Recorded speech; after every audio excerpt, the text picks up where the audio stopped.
Just relax and enjoy the ride. In crowd, 815, in crowd, 815, in crowd, 815, in crowd, 815, 815. Pretty sure, not 100%, but pretty sure you are more likely to become a professional athlete than you are to become a professional referee. I'm Greg. He's Tom. He's coming in here in a minute. We're the In Crowd 815 podcast for the 23rd day of May, the year 2026, the latest it's ever been in the history of mankind, and you made it. Congratulations. Me, along with my dog Veda here, are ready to get things started, and hopefully the technical thing that Tom's going through is going to get fixed here momentarily. While we wait for Tom, let's take care of a little bit of business like this.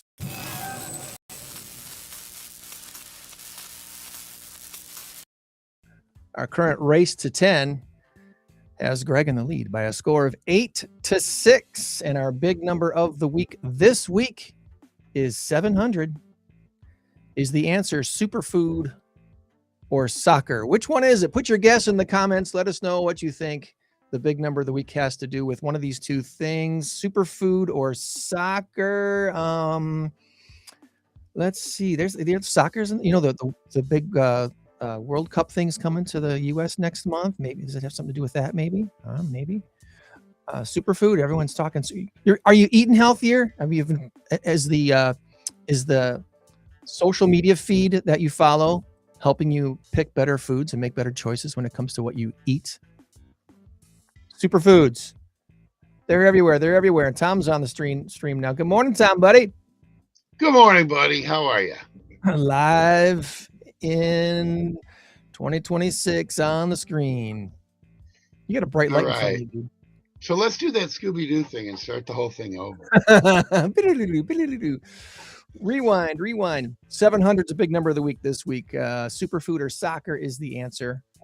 We'll give you an answer by the end of the show. Superfood or soccer, and it's 700? Yeah, I know. It doesn't seem that big when I throw a lot of millions and billion numbers at you now and again, but that's our big number of the week this week. That's all. As far as shout outs go this week, Tom, we by the way, we have one guest on the show today. We're going to be talking with Amanda from Bravehearts Therapeutic Riding, catch up with her and all the stuff that they've got going on this summer. But as far as shout outs go this week, this is I was telling Amanda as we were getting ready for the show today, this doesn't feel like Memorial Day weekend. It needs to be 1 or 2 weeks away still. This is crazy. Yeah, that is. You're right. Because it's May 23rd. So this probably is the earliest we could ever do. Yeah, Memorial Day. Because the 31st falls on a Sunday. So I guess that's how it works. I don't know. Anyway, as far as quick shout outs this week, want to give a shout out to CYT, the youth theater that put on Shrek last week at Hananiga Performing Arts Center. Wonderful performance with the kids out there. Good job to all of the CYT kids. I finally got to deliver on my Mother's Day gift to my mom this week, and I took her out to lunch, and she had a surprise for me. She took me to the Pfister Hotel in Milwaukee. Have you ever been to the Pfister? I have not. It's probably Milwaukee's fanciest hotel. I'm guessing it's super nice. So they have a great cafe. We had a nice brunch. It was great.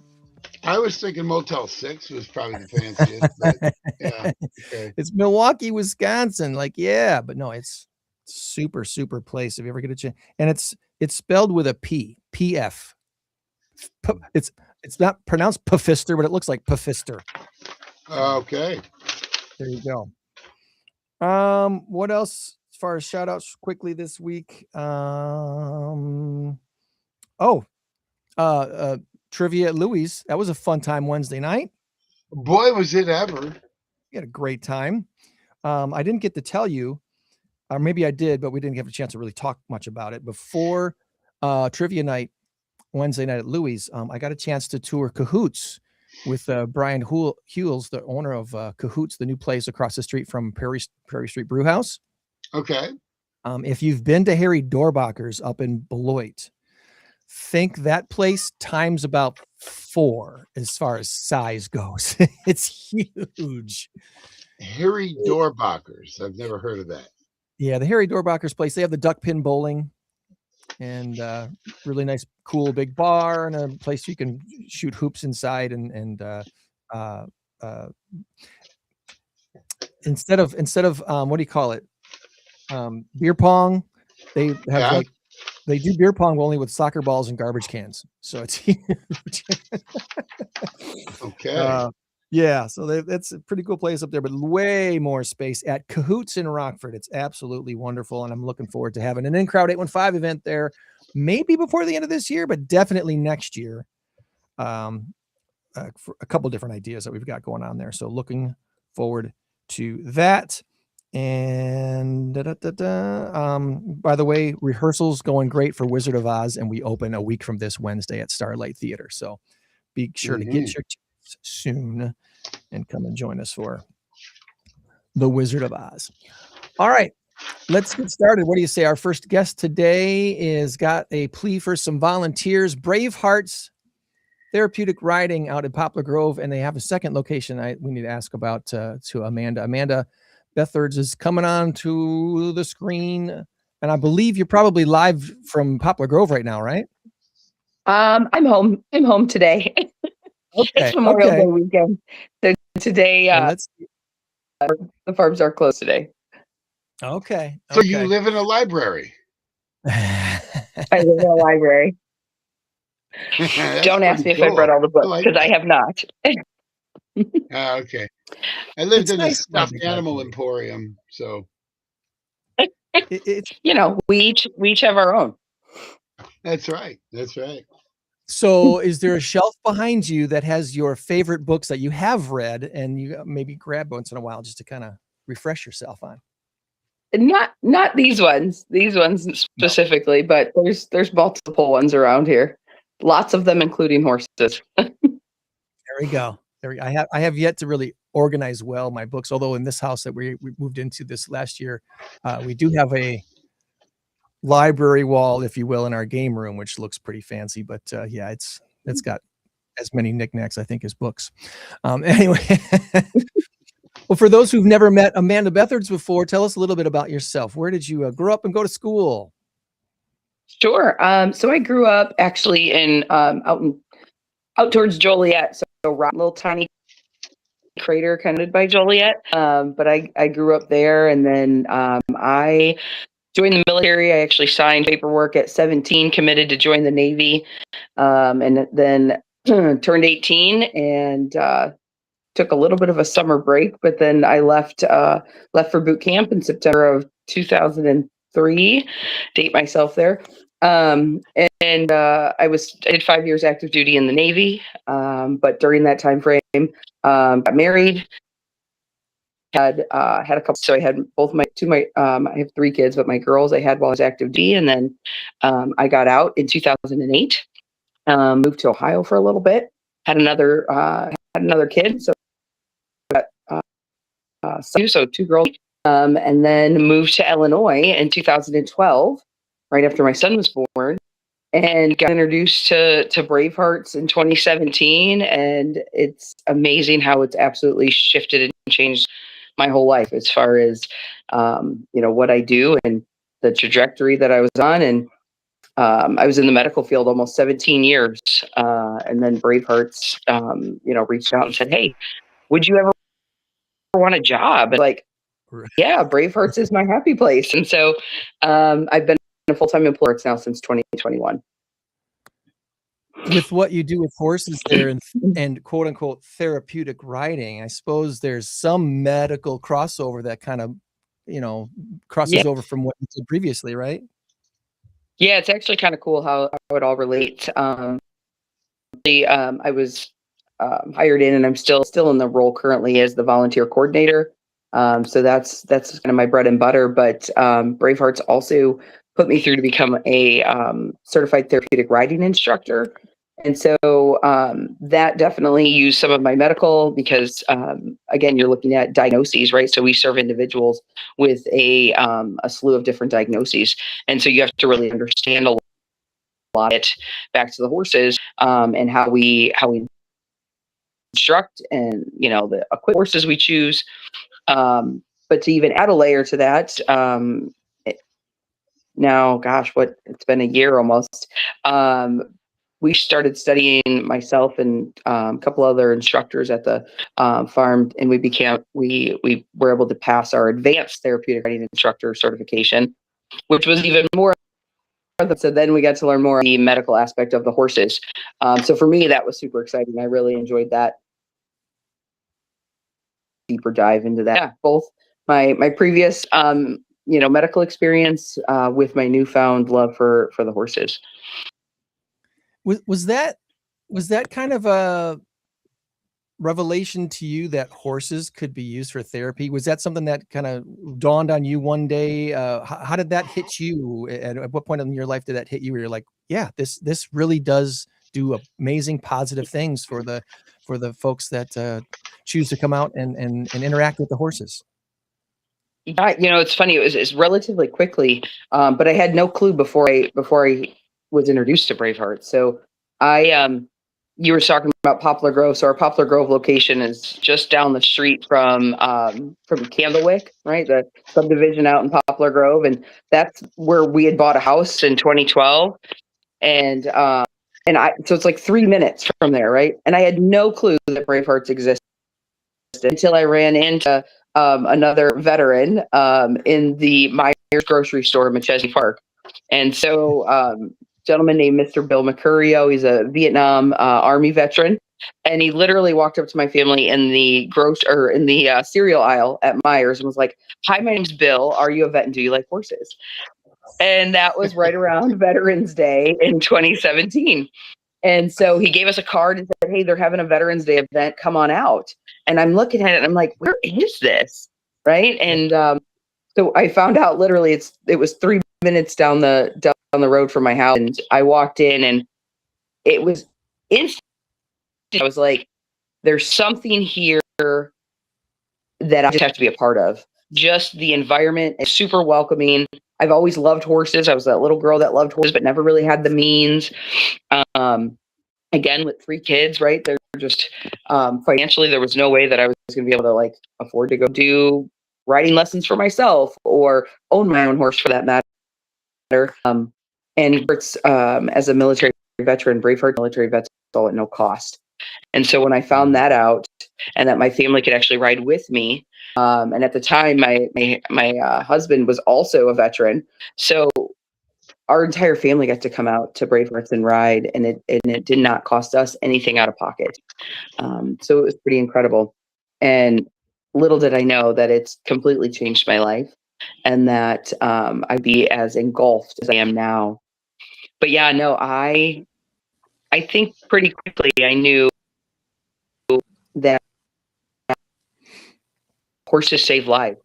Horses make a difference, and I get to see it now every single day. Every single person that's out there, whether they're a veteran, therapeutic riding participant, whether it's one of our hippotherapy clients, which is we do speech, occupational therapy, and physical therapy on horseback. We also do EAPs, equine assisted psychotherapy. So we have a team of mental health professionals, right? So any one of the individuals that we serve, you can see the difference almost instant. It's absolutely incredible. That's so cool. Hippotherapy is a funny word. That's kind of doesn't sound right. What can you explain hippotherapy? Yeah, absolutely. Hippotherapy is just utilizing the horse. So again, we have speech therapists, occupational therapists, and physical therapists that on horseback for what they're being treated for, though, right? We have individuals, if they're there for speech therapy, right? Some of them are nonverbal. They use a tablet for communication, or some are working on their speech itself, right? And putting words together and sounds, just like most of these are adolescents and our and they all work in the area. They're all with schools in our surrounding area. They would speak just like they would in an office, except they get to do it on horseback. And so the cool part of that is horses physical aspects. So their pelvis, the way the horse's pelvis is actually created, is very similar to a human's. So the movement of the horse is one aspect of the therapy, right? And horses move different ways. Some of them front to back, some are kind of side to side, and some is almost like a figure eight. And we're blessed. We have a piece of equipment that we were able to obtain, I believe, through a grant called an AmeriColt. And it's a simulator. It's a riding simulator. And so we actually can utilize that. And we do utilize that in our clinic to sometimes either get our participants and our clients used to the movement, or if depending on their diagnoses, right, their muscles are really spastic or tight. What normal a physical therapist would have to kind of lay them down on a bed and help them stretch or two. Now we can put them on here and that process up so we can get them on the horse and get that connection piece. And that's the other part, not just the movement, but then the connection of being with these incredible animals that absolutely they feed off energy, Greg. And so they can tell whether it's a 4-year-old, right, that's never been on a horse before, or whether it's you who, maybe has been on a horse, sometime in your life, but maybe you're a little anxious, versus, someone like me that gets to ride 6 days a week. They can actually, and they'll change their demeanor and their energy level based off what they're feeling, and they'll adjust that. That is so incredible. That is wild to think that there's the horse aspect of it, the horse being so in tune with the person that they're in contact with, and there's something about, I'm gonna use the word distracted. I know that's not like probably the right word to use, but it's being distracted by something that allows something else to happen. Does that make sense? Like kind of like a magician does sleight of hand, a therapy does. It's really kind of amazing. I can't even. No, it's an interesting way. It really is. No, it really is. And even you saying, if you think about, like, again, I get the honor of being able to teach.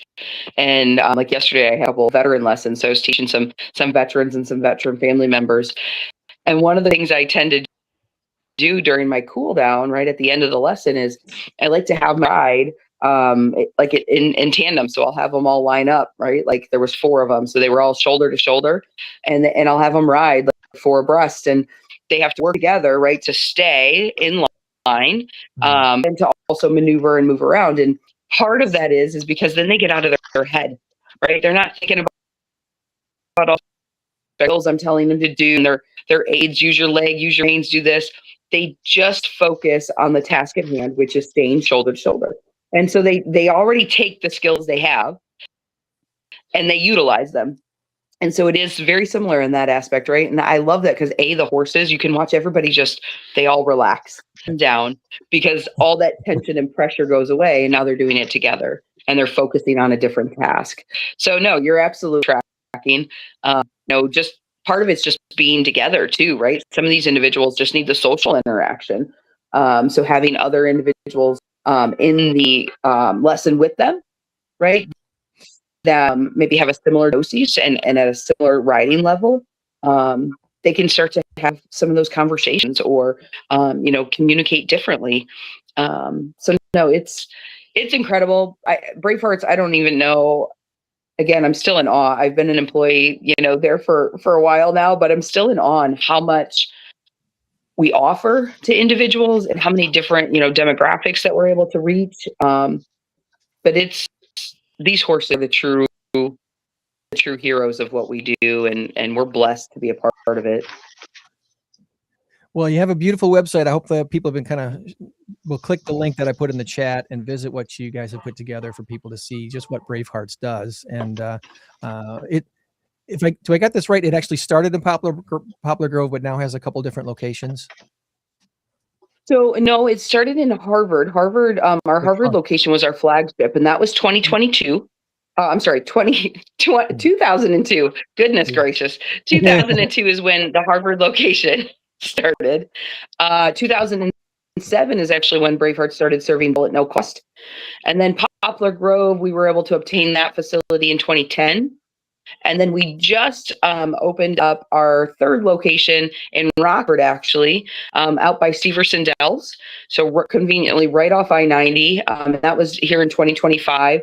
And now we just started some programming out there. So the Poplar Grove and the Harvard location are, just to give everybody an idea, we're about 40 acres. And we were wall to wall. I mean, with horses, we've got about 64 head of horses right now between the three locations. And both Poplar Grove and Harvard, again, like size, like offices, horses, paddocks, just full. And we run sessions year round, 6 days a week. And so when we were looking to grow, where do we go? How do we get there? Another location was pretty much the only option for us. And so we were able to obtain a piece of property out there, and it's 133 acres. And it's absolutely beautiful. Green pasture barn. It's got an indoor arena. It's got a beautiful outdoor round pen. And we have now been able to start programming out there. So we're hosting veteran lessons twice a week out there right now. And it's so many possibilities for us, is what it does, Greg. It allows us to reach more people. Again, we work with a lot of our veteran community. So a lot coming from VA, Hines, Chicago, and now just the way the highways and all the roads work, this Rockford one is just as close, if not closer, for some of them to get right off the highway. So the sky's the limit. We're really looking forward to all the possibilities we have. Dr. Gunner there and pulled up on our website, and those are our founders. Marge Gunner is the whole, the brains behind all of it.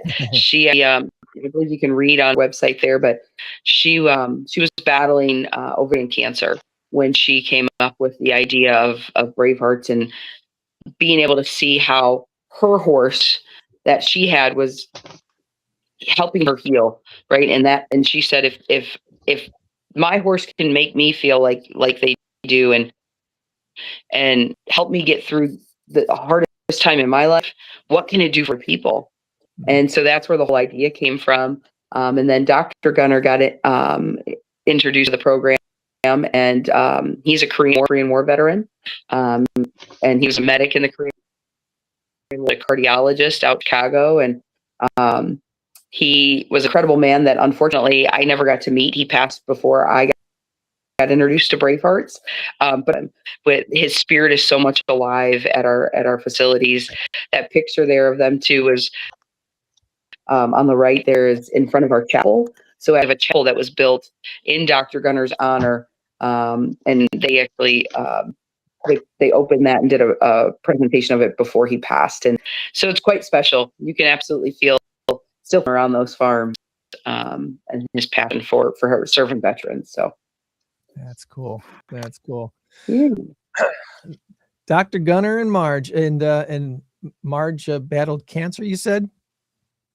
She did, and she beat it. She is still with us. I just saw her yesterday out at our Harvard farm, and wow. There's a serenity garden that's right in our chapel that she maintains and makes sure it looks beautiful. And we've got houses on the property that it allows us, Greg, to bring in veterans.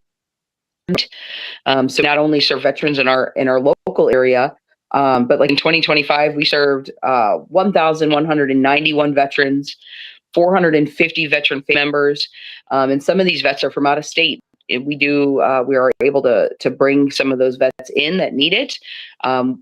After COVID, right, we were able to actually start doing some out of state vet retreats again, which was super exciting last year.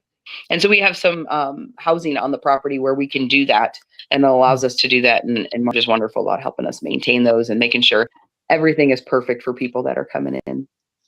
I had no idea you had a house. That is so cool. Yeah, so that's our Poplar Grove location. There is a house, we do have a house on property there as well. And we've got 24-hour care for our horses. So we have barn staff that actually stay on the property overnight, so that we ensure the horses are all taken care of. For those looking at this picture, you take a look at this car down here to get a feel just how big these buildings are. Here's a little car. Here's somebody's SUV or something parked outside. So that's how big these buildings are. They're just so special, and they're so neat and clean and wonderful. You guys have just an amazing facility. We are truly, truly blessed. And, the only way we can maintain those facilities are through our volunteers. And so, and I have the honor of being able to oversee that program. And Greg, we had 517 volunteers last year, donate over 31,000 hours. And I know that sounds like a lot, but the more people learn about therapeutic riding and what it does and how it helps, the more the higher the demand, right? The more help we need. And we could not do what we do without our volunteers. And yeah, thank you. Right there's our volunteer flyer we've got. I'm getting these circulated throughout the area. Trying to get these all out to people because, again, I didn't even know it existed, and I lived right down the street. So a lot of people that come in are all through word of mouth. And so we host a new volunteer orientation once a month. That QR code that's on that flyer there, you can scan that. It'll take you right to a sign up Genius that you can sign up for our trainings. The next one coming up is going to be on June 2nd. It is at our Poplar Grove location, 5:30 p.m. I know you put our website. You put the link there in the box as well, so they can go there. There's a volunteer tab at the top, and that'll actually take you to a Google form. If you fill that out, it shoots me an email directly, and I could send you the info for all the future dates. But we have a lot of fun, a lot of upcoming stuff. You had mentioned earlier with the summertime. This is definitely what I call our busy season. We've already been busy though. This year we actually, our women's drill team, we have a mounted women's drill team. So women veterans, we went down to Arizona and we were able to do a little mini clinic and a performance for the art of the cowgirl, which is a huge event down there. And we were completely honored to be invited to do that. We got to we performed our co-ed drill team. We performed at the Midwest Horse Fair this year. So we presented the colors at the rodeo 2 nights, and then we got to do a couple clinics and ride out there from folks. And we brought ages up to the Midwest Horse Fair, and so that was incredible to reach some people up there. Was that in Wisconsin or Iowa? Yep, Wisconsin, up in Madison. Mm-hmm. Yeah, thousands of people. It was awesome. Great exposure for our horses and for our veterans to show off, the skills they've been working on. We've got 3 mounted really. So we have a mounted color guard, and then we have a co-ed drill team, and then we have an all women's drill team. And these are all consisted of veterans that come in, and I'm blessed to be able to ride with those guys. But then I also get to coach the women's drill team and help that. So it's pretty incredible to see the transformation of people and just the that they get in themselves through these horses. When people have a purpose and a reason to be better and to be better for themselves, that they're better for their horses. And it's incredible, absolutely incredible to see. You can see there, you got all the volunteer opportunities up. It's not completely unlike a relationship you might have with your dog or your cat. I mean, it's totally separate. It's different, but it's similar, right? It is. It really is. I think the more I'm around and the more I learn, because every single day I get to learn something new with these guys, and it's really about the connection, especially for veterans, or individuals. Mental health, awareness is such a big thing nowadays, and so, buddy, even our volunteers that come in, they're providing a service for us, but you ask any of them, and they're like, Amanda, I get just as much of it, if not more, volunteering and giving back, than I get it, out of it. And it's amazing to hear. And I get it 100. I was a volunteer first. I was a veteran participant second. I still get to do both of those and be staff. And so to be able to right, each of us from a veteran point that signed on that dotted line and made the commitment to serve our country, right? That was something we decided. And you don't just switch that off. There's no turning that off. And this is the first place that I had found since I got out that really embodies that camaraderie and that family. But it's season to want to get out of bed and to be kind and to just give back, and to be able to connect with a horse. It just, again, you don't have to say anything. We don't have to speak the same language, right? They don't see us like people. So there's an amazing book that I was told to read while I was studying for my advanced certification. It was called Horse Brain, Human Brain. And it really helps us understand, even with your dogs, right? Or your cat, we try to like humanize their, we speak for them, right? And we do the same thing with the horses, but in all reality, their brains don't work like ours. Life would probably be way simpler if they did. They're very black and white. It's like, hey, Greg, like, hey, do you want to go over here and get a drink of water? Like, maybe you want to come with me. The horses are like, hey, we're going to go get a drink. And that's it. Like, there's no questions asked. Like, this is what we're going to do for survival. You got to do this. So they don't judge, though, right? They don't see if you're in a wheelchair. They don't see if you've got brace on your legs. They don't know if you're struggling on the inside from PTSD or anxiety or trauma of any sort. Like, they don't see that part that people see. But I do believe they're like animals, like your dogs and your cats and your pets. I do believe that they're an extremely good judge of character, and they let us know through their body language, which was probably the light bulb moment for me. If I'm being 100% honest, I didn't know I struggled with anxiety.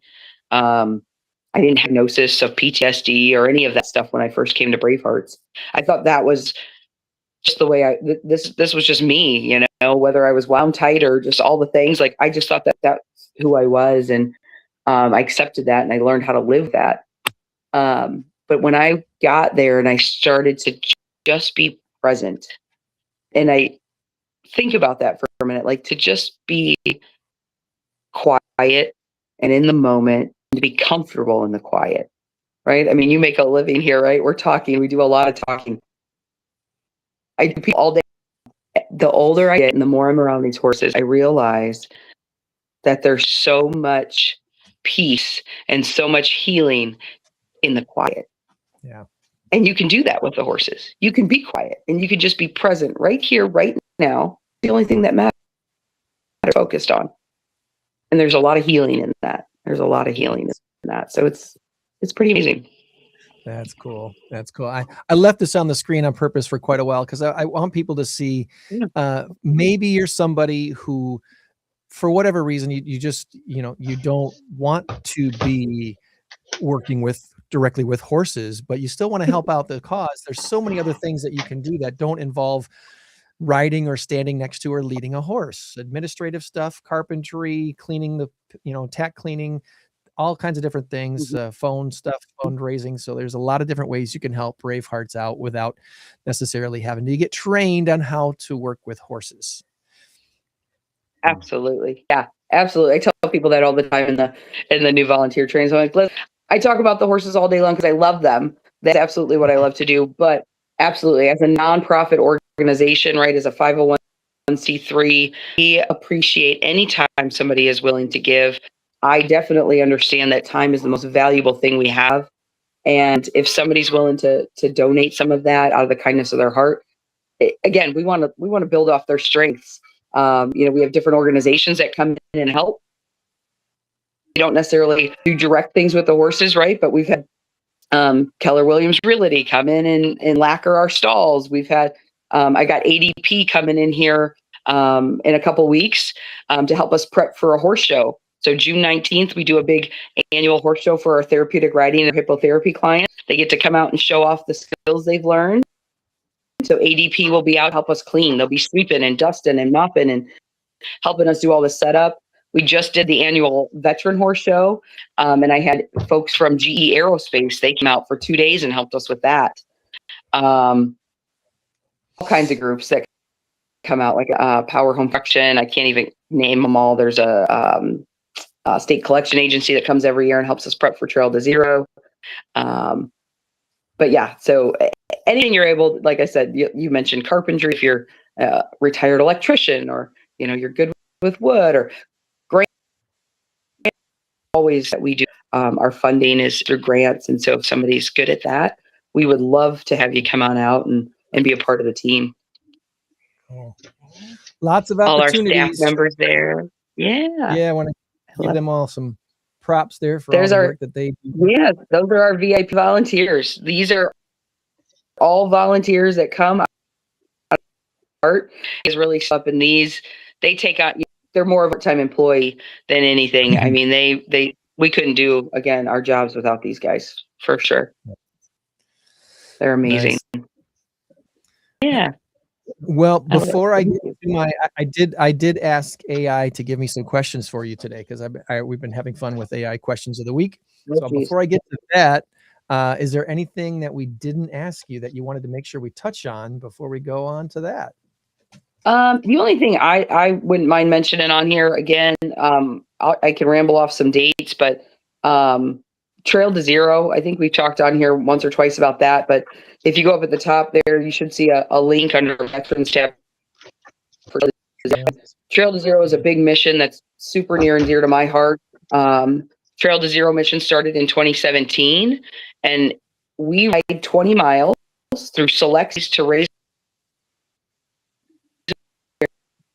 So in 2017, statistically, there was about 22 vets a day that take their own lives. Now, I believe we're down to about 17, which is still too many. And so I've been blessed to ride in numerous cities on horseback to just to reach. My goal is always to reach one person, whether it's a veteran directly, whether it's a veteran family member or a friend that's been, affected by suicide. You can see there that is in downtown New York City. They literally with the mounted units, and they block traffic off right down right down there in Times Square, and we ride right down the center of Times. And there's thousands of people, and we hand out information. Some of those 517 volunteers are actually folks that live in New York that have been working with us since 2017 now, and they are dead. They can walk 20 miles with us and hand out just to reach people. Mounted units come from all over. A lot of these guys are veterans, and they donate time. They'll haul their horses 3-4 hours to come ride a chunk of the ride with us. We will be actually, I believe, December 8th will be in Chicago again, doing Trail to Zero there, and then October in New York City this year. We have to be invited in from the city. So, and listening, I don't know how our reach goes here, but if anybody's got, somewhere they'd like us, feel free to reach out. I was blessed a couple years ago. We actually took a group to France. We rode 20 kilometers on Utah Beach and through the city of Utah, Deauville to raise awareness overseas, and we got to welcome in an honor flight. It was absolutely an incredible opportunity. Went to 20 miles in the backcountry of Cora, Wyoming. Now a couple years ago, New York, DC, Chicago, Lexington, Kentucky, Fort Wayne, Indiana. So again, that's definitely a big mission for us. There's actually a spot on here too. Anybody that has lost a veteran in their life, that we would like to carry them with us. So you can actually put in a request here for a ribbon. And what we do is we have pins made with the veteran name and their branch of service, and then they with a ribbon, and we tie those into our horse's mane, and we carry those individuals with us for whatever rides we do. We usually do a kickoff ride locally, and we'll get those ribbons in there, and then we take them to each ride. And at the end of the ride, we'll actually put those in a shadow box, and we'll send those back to the family or whoever put it. And it's for us to let them know that these veterans have not been forgotten, and that we're going to carry them with us, and that we remember, and that we're here. There's people that care. It's with it definitely Memorial Day weekend, right? And all the veterans we've lost that have served and allowed us to have the freedoms that we do. I definitely we mentioned Trail here today, and again, reach out if anybody has questions. Awesome.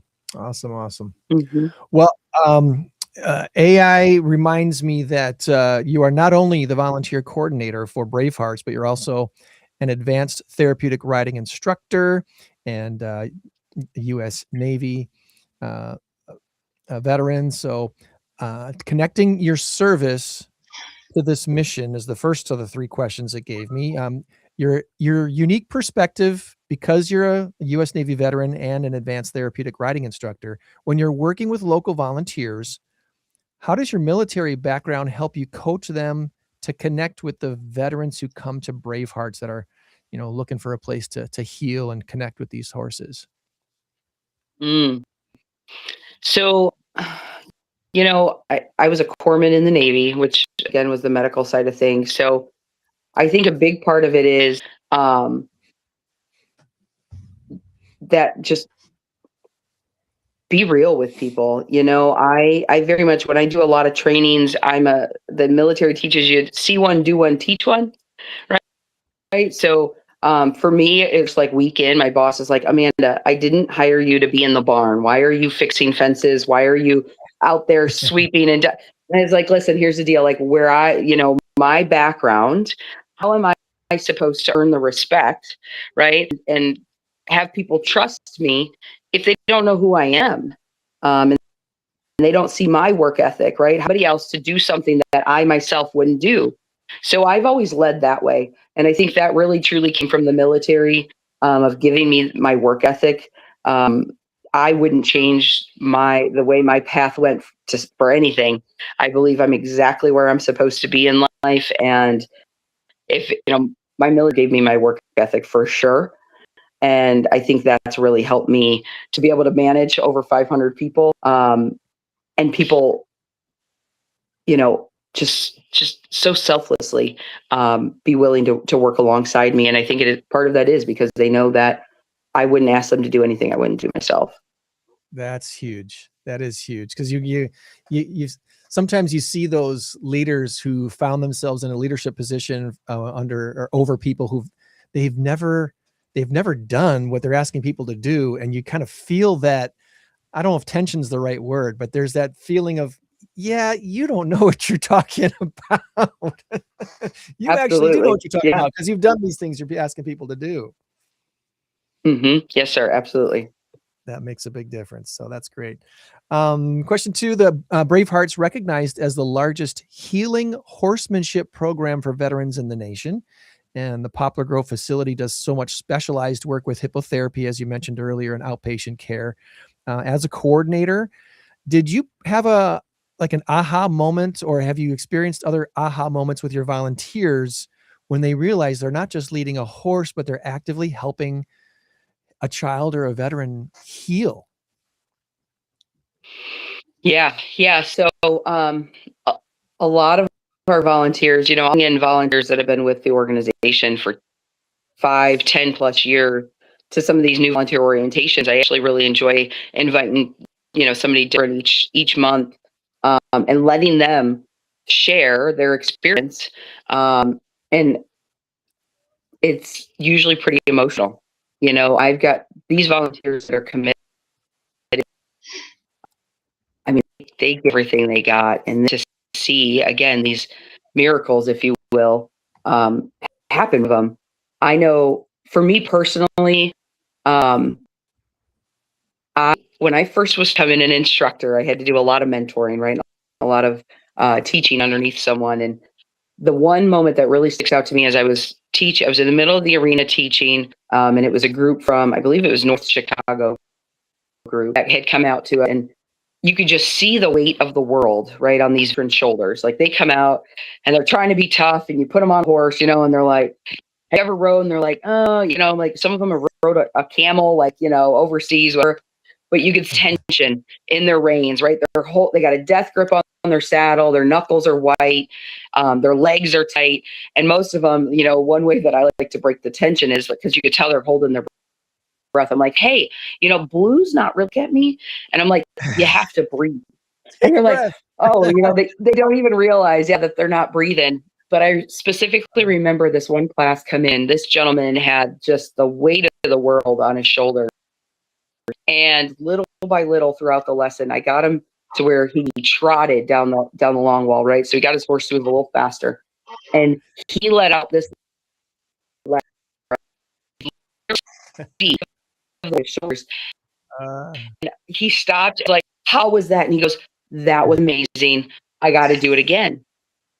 And just for that time, people get to forget about it. You know, whatever you got going on at home, bills, the groceries, the kids, whether it's, addiction or whatever it is, to forget about it for just a little bit right there, right then. And that is what our volunteers get to see. And yeah, most of them get pretty emotional whenever you ask them for those deep moments. So it's incredible. And it's so important, because if you can do it for 15 seconds, then you can do it for 2 minutes. And if you can do it for 2 minutes, you might be able to do it for 20 minutes. And if you can do it for 20 minutes, maybe you can get by in 2 or 3 weeks. It's a process. It's a huge process. And it's an everyday process, right? We have decisions every single day to wake up, put our feet on the floor, right? Make good decisions and just be present. And it's every single day. And that's for everybody, not just veterans, right? We all have to make those choices. So nice. They're accountability partners, horses.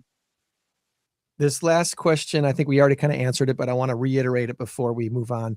For anyone who's listening throughout the region who wants to step up and be a part and volunteer, what does it actually take to become a part of the inner circle there at Bravehearts? Do they need to have horse experience? Are you only looking for people with, dedication to, show up for the community? What is the real thing? Where does the real need that someone has to be able to meet to be able to plug in and volunteer at Bravehearts?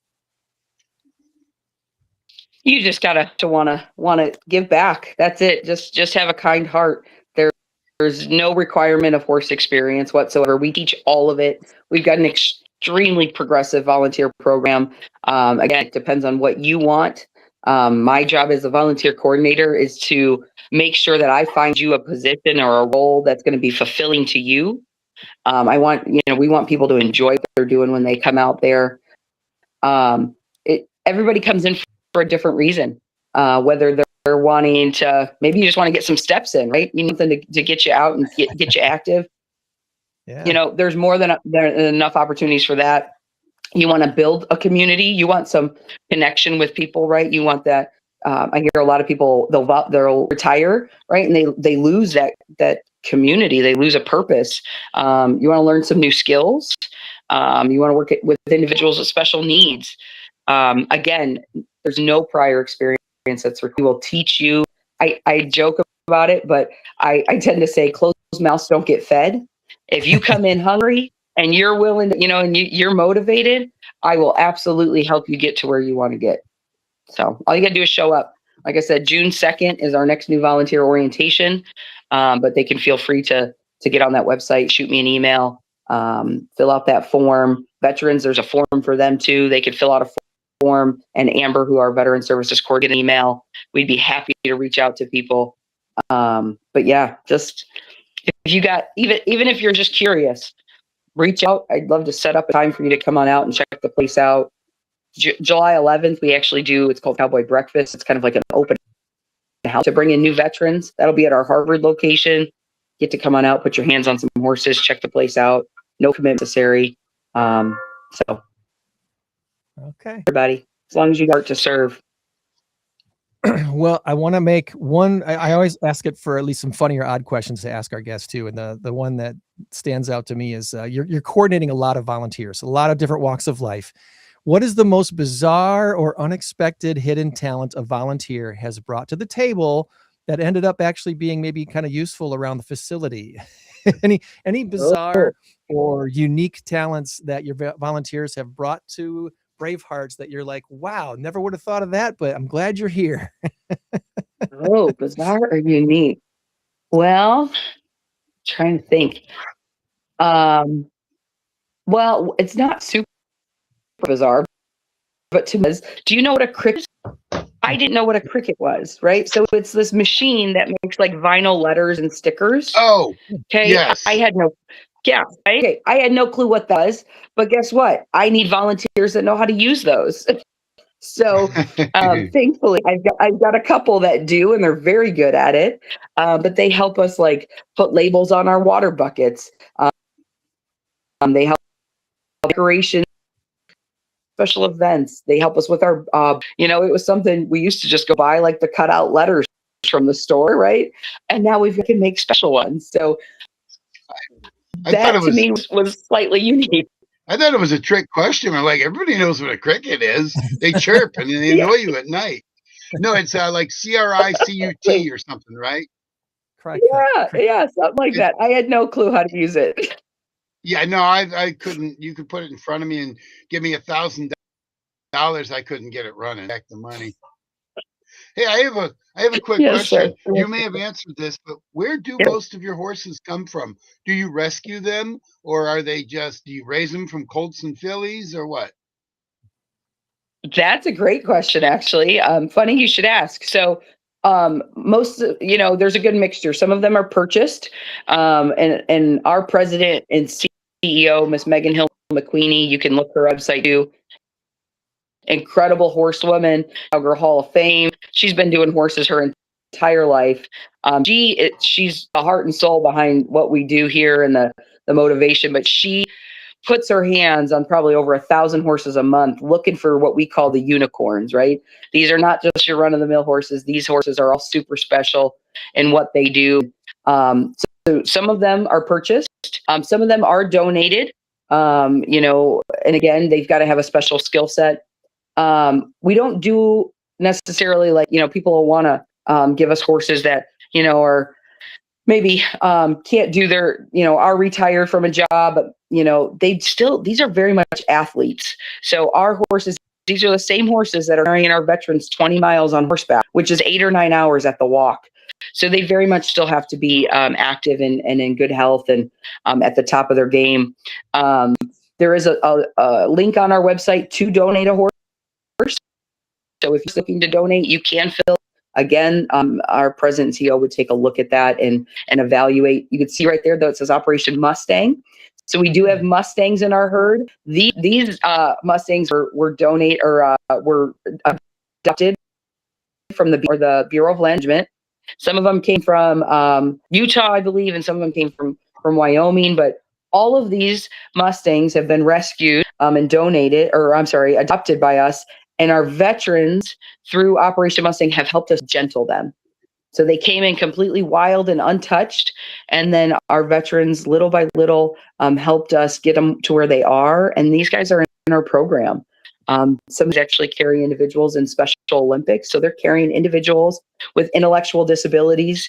And then to see the transformation. Fillies and colts. So we actually just had our filly born. We had a brand new filly that was just born on the property. Daisy is her mom's name, and I don't think we've quite named her yet. But she came a little early, and we had to get a little extra TLC, but she is thriving currently, and mom and baby.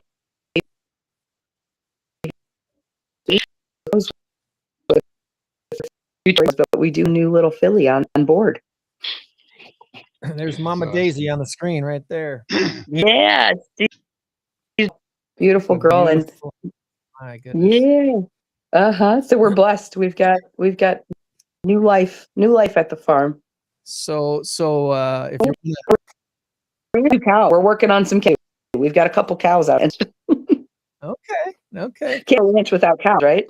Well, hey, as long as they get along with the horses, right? Horses got to come first in this operation right here. They do. We do. 133 acres, though. We've got plenty of space out there to keep them safe. You got space. So maybe a naming competition for Daisy's new pony there. You never know. We'll see. Follow us on social media for sure. They'll definitely put it out there if that's the case. Awesome. Well, I think we've covered a lot of bases. We have. I'm glad you had time to spend with us today. Tom's probably got. Do you have trivia for us today, Tom? I absolutely. For the show. Oh, geez, the trivia. Yeah. No, it was a rough morning for me. The scariest part. All right, so let's do this right here, right?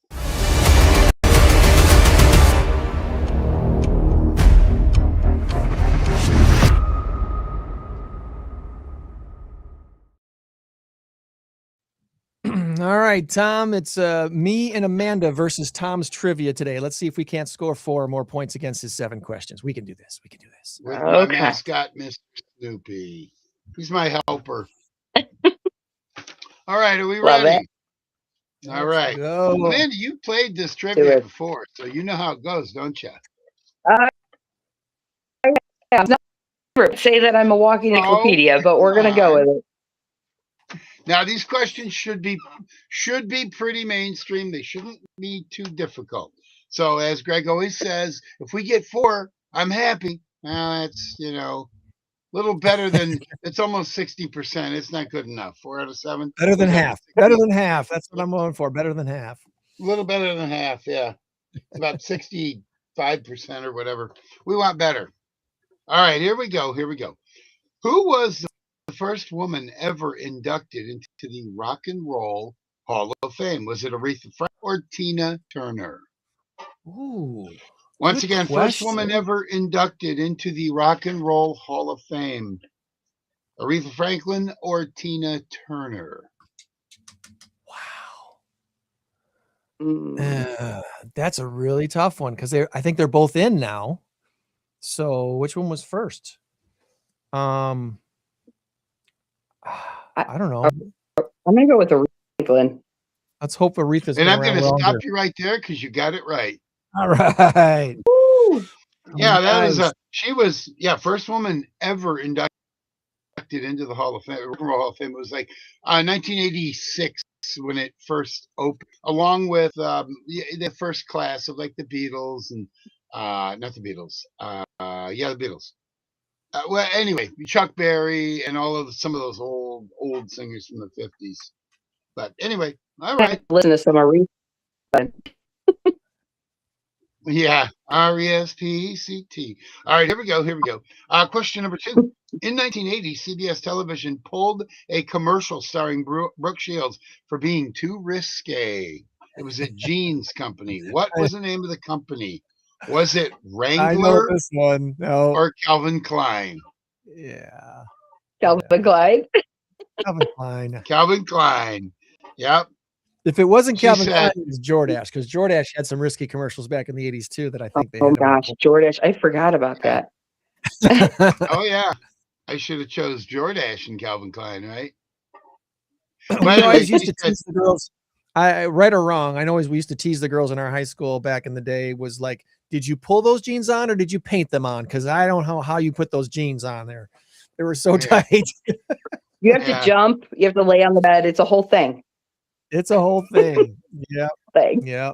Glad I'm a boy. All right. All right. JFK won the presidential election in 1960. Who did he face in the Republican on the Republican side? He was a Democrat who faced the Republican in the 1960 election. In fact, their debates were widely telecast and talked about. Yeah. Wasn't that Nixon? Might have been. I thought Nixon didn't look good on camera at all, and JFK looked great and calm and cool and collected. I think it was. Well, Nixon was so much shorter. He was about 8 inches shorter, and so it was like way off. He was a sweaty mess, from what I remember. He was just not comfortable on camera at all back in 1960. Yep. Figured it out by 68 or whatever it was when he became president. Yeah, and he beat who did he beat? George Wallace, I think, or something. I don't know. George McGovern. 3 out of 3, Amanda. 3 out of 3. Woohoo! Oh. All right. Number 4. What is the capital of Mississippi? MISSISSIPPI. Yeah, M is the capital. M is the capital. Now, what is the capital of Mississippi? When I don't know a capital of a state, I always guess Springfield. So if you don't have a guess, I would guess Springfield. No, it's not Springfield. Jackson? Oh my God, yes. Woo! Is it Jackson? Yes. Jackson. Nice. When I say oh my God, it wasn't so shocked. I was just, you pulled out, I'm ecstatic. That was awesome. Way to go. That was awesome. It is Jackson, Mississippi. We're just going to quit now. We're done. Mic drop. I'm done. 4. All right, question What you number got? 5. In the Jack Nicholson movie, A Few Good Men, where he says, "You can't handle the truth." Who played lawyer Nathan R. Jessup? This one should be an easy one. Nathan Jessup. Well, that was Tom Cruise. Yes, it was. That was Tom It's Tom Cruise. Cruise. Yep. If you'd have just said Jessup, I would have not known if it was Tom Cruise or Demi Moore, because Demi Moore was also on that panel of lawyers, right? That was cross. Yeah. So but when you said Nathan, okay, the guy, I know. All right, here 5 you go. for You're 5. 5-0. Nice. In 2015, who replaced Jon Stewart as the host of The Daily Show? Oh, It's been 11 years. That's amazing. I can see his face, but I don't know his name. Daily Show. And I think Jon Stewart may be back now because I've been seeing clips. Okay. He is back.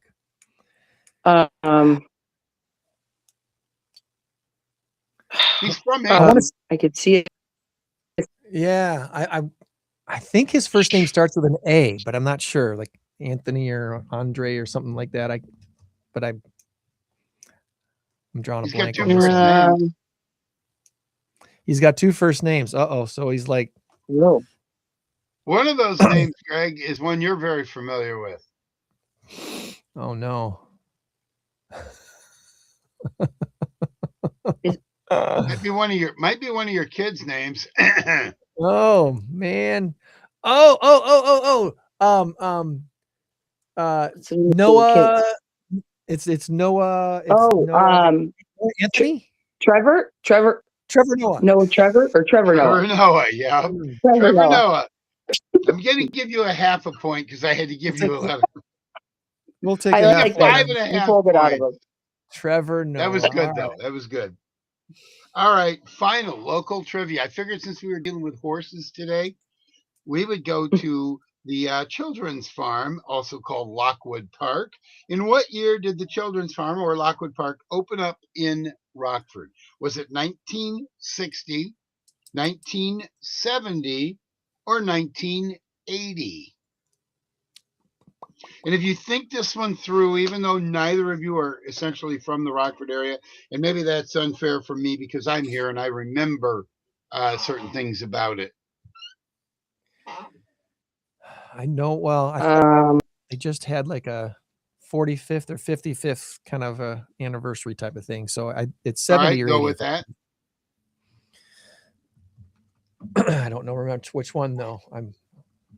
I would lean toward 1980. What are the options again? 1960, 1970, 1980. I'm gonna go with 1970. Yeah, their 55th anniversary last year, 1970. Tom's like, 70 it is. woo! Yep. You got it. You 6.5 and a half. It'd be tough to say 7-0 because I did give you a lot of good hints. So yeah, needed help with that one. So yeah, that was really good though. That was really good.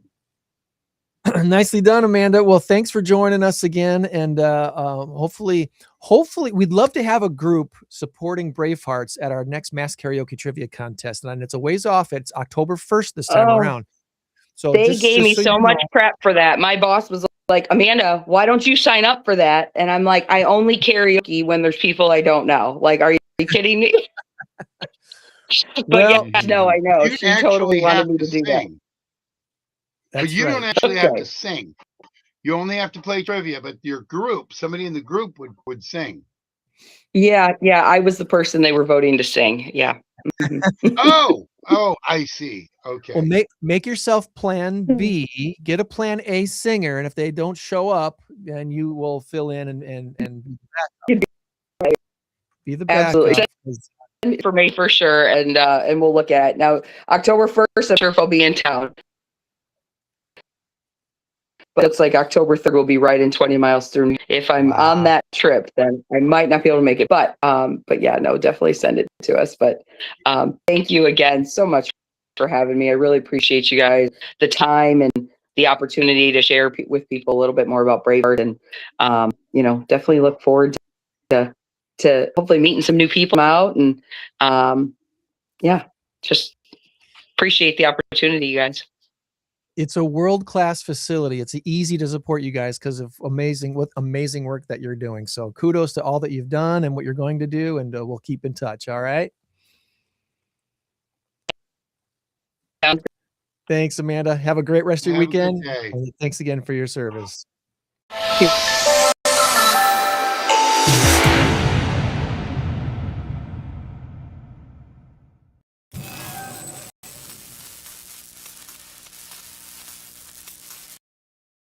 All right, our big number of the week is, well, our current race to 10. I'm leading by a score of 8-6, and our big number of the week this week is 700. I know that doesn't seem like that big of a number, but I always make up for it in the explanation. Is it superfood or soccer? And did you text me your answer? I did. Just a little while ago. Okay, all right. So you did send me your Just answer. let me know if I get it wrong, and then I'll send you the other one.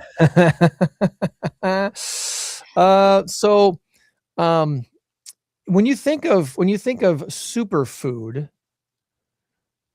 do you think of those things that you see on the screen there, or do you think of something else, Tom? I think of Snickers bars, pizza, nachos, ice cream. All the super tasty food.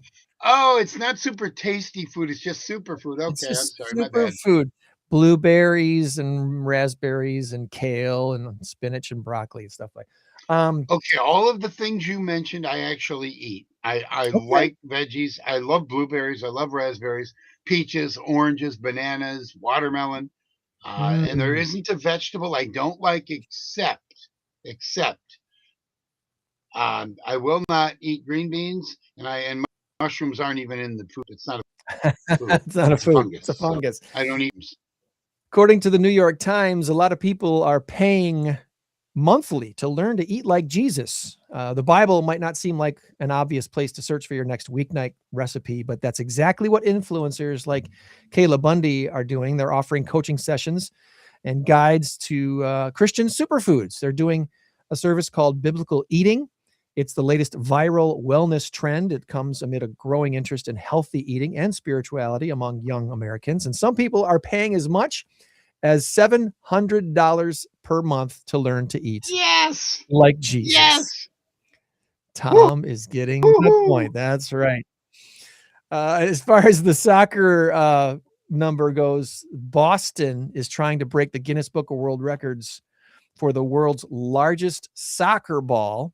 Boston, by the way, is one of the cities that will be hosting the FIFA World Cup next month. So the current record holder for the world's largest soccer ball is out in the Middle East. Can you guess what city has that? I'll say Dubai. Close enough. Doha, Qatar. Okay.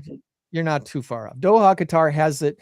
The current record holder is 38 feet, 11.8 inches in circumference. So that's high, wide, a whole thing. They set the record back in 2013. If the Boston crew is successful, soccer fans that are flying into Boston's Logan International Airport should be able to see the ball from their planes as they fly in and land in Boston. Wow. That's a big soccer ball. I don't think you're kicking that thing anywhere. No, won't fit in the goalie thing. That's for sure. I'm kind of curious what they make it out of. Is it made out of like legitimate materials that a soccer ball is made out of to appease the Guinness World Records people, or some other fabric? Or I didn't see that part on the article, but I'm guessing they're shooting for like 40 feet. Because the record holder is 38 feet, 11.8 inches. So that would be funny if it weighed 700 pounds. That made out of the right material. That might be right. Yeah. And then if you Throw a fill it little with air in helium, there. Mhm. put some helium in there, and it'll be just fine. All right. Well, hey, that's a wrap on everything I had planned this week. Next week we're going to be meeting Make-A-Wish. Make-A-Wish Foundation. We've had the Nick's Wish on the show before, but next week we're going to actually talk to someone from the big Make-A-Wish Foundation, including one of their Wish parents is going to be joining us. And Jenny Reddington, who's a local wish maker who works at Stillman Bank, she's going to be joining us as well to talk about Make-A-Wish and what they do and how we can help them with their cause. So Make-A-Wish and Stillman Bank on the show next week. And I've said this the last couple of weeks. I'm going to reiterate it again. If you want to try to help us out here at InCrowd 815, we would really, really appreciate your help by going over to our website, InCrowd815.com, checking out our event tab and our business networking information that's on there. And if you go down the page a little ways, there is a button for merch. And if you have not bought 815 gear lately, you ready to freshen up your 815 gear in your closet? How about going to the 815, InCrowd815.com, clicking on the merch tab and checking out our shirts and hoodies and polos and quarter zips and hats. And that purchasing one of these things would really help us out here at the podcast to keep our expenses in line.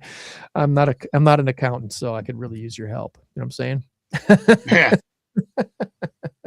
So check out the gear, see if there's something that appeals to you. And if there's something that would appeal to you that's not currently on this site, please let us know. All right. Please let us know. We've got a great partnership with our friends at Fresh Prints of Lowe's Park that loves the print shop with a heart. And we're going to be at their place this coming Thursday for our next InCrowd 815 networking group event. Fresh Prints of Lowe's Park is going to be the place to be Thursday from 5:30 to 7:30. Sassy Mac Boys is going to be providing the food.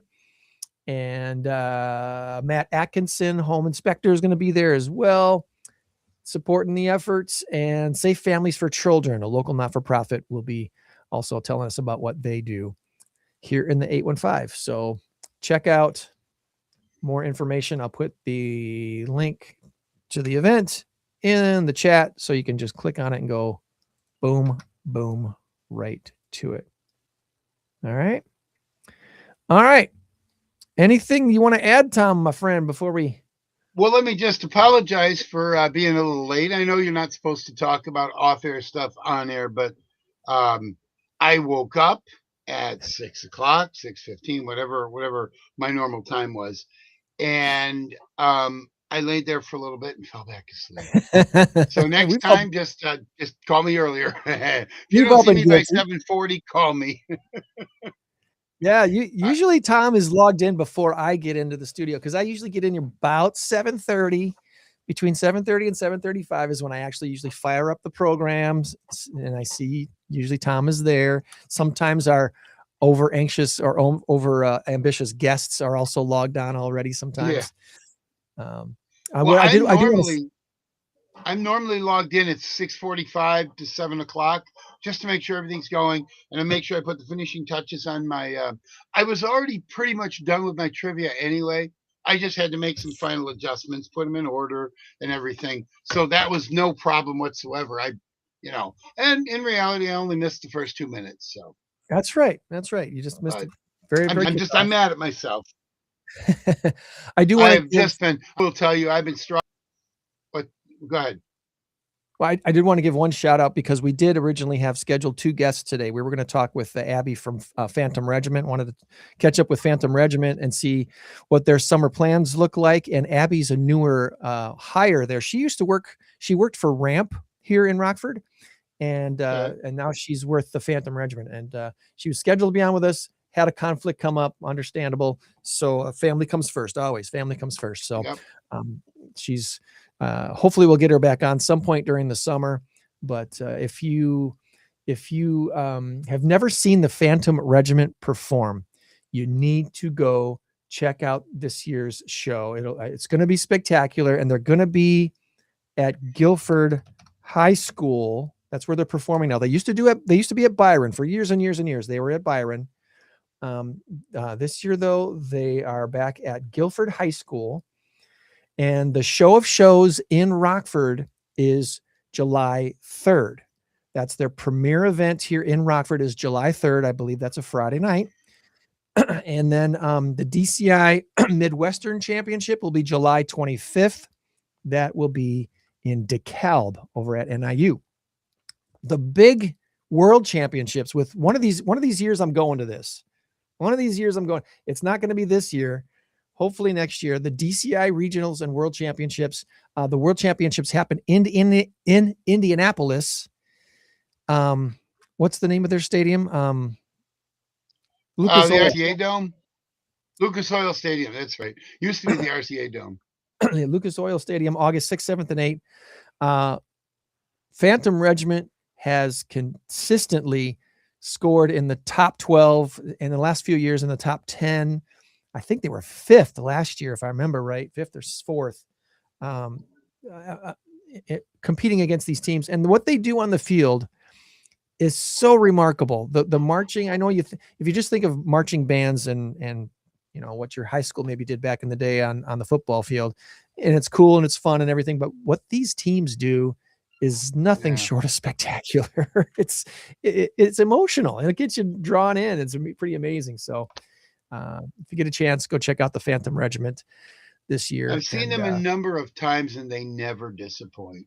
They're just so in sync, and it's unbelievable.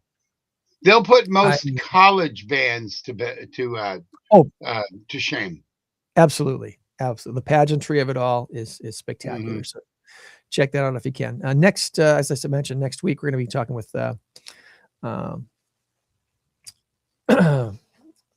where'd you go? Make-A-Wish Foundation and with Stillman Bank. So I remind you, as always, you change the world when you help one person. So be a blessing to someone every day this week, and we'll try to do the same and meet you back here next week for another In Crowd 815 podcast. Tom, buddy, have a great rest of your weekend. We'll talk to you off the air.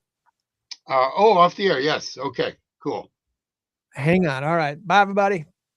815 in crowd. 815 in crowd. 815